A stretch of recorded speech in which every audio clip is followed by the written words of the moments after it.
about 5 years ago, I watched the film and a couple of documentaries on the way how governments would try to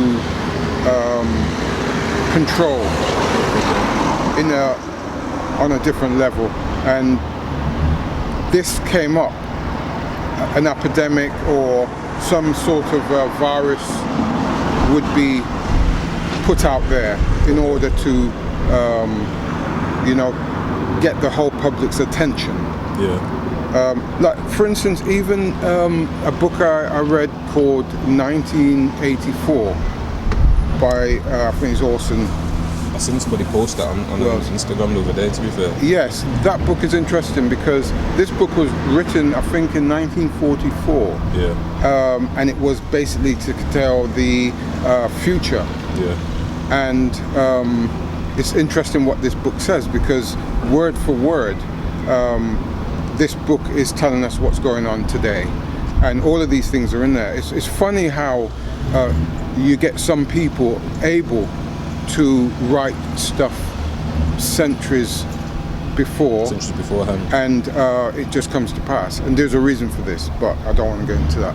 But the thing is, this virus is familiar in this book and also in some of the documentaries that I've been watching 5 years previously. And that's why when it came out, it was just so, wow, I wonder what they're going to push on this one. But this is the first one that is completely, the whole world leaders are in unison to lock everybody down. So is that you think all the world leaders are working together?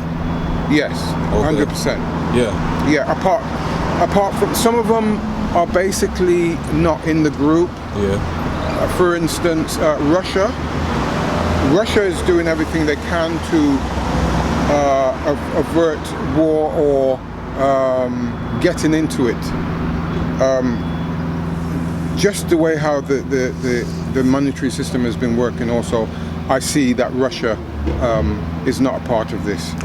For instance, when the banks in the West crash the banks so that the people lose their money and the government have to bail out the banks, which has happened by the RBX Bank a couple of years ago, well, about 10 years ago, where the bankers basically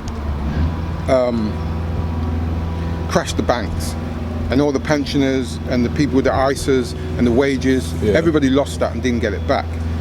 But the government bailed out the bankers, so that means they went to the Federal Reserve and basically got all the cash back to restart the bank. But the problem with that is when governments go and get money from the Federal Reserve, they have to pay a price, and this is the whole idea of the Federal Reserve, and why they want all nations and countries to be a part of the Federal Reserve, because they then can charge billions to the countries. You're saying that's how they make their money then? That's how they make their monies, and that means that we'll never be out of debt, because every time you pay back the last lot, you have to pay a charge of the new lot. So when the bankers, RBS bankers, got bailed out, the people had to still pay. Even the ones that lost the money, the ISAs, the wages, they still had to pay back through their taxes. Now, when this happened in Russia and in Iceland, Putin put the bankers in prison, and and 22 bankers went to prison, and in Iceland, So then he kicked out the Rothschild, owners. So I would say it is a world conspiracy. They've got an ideology to basically change the face of how we live.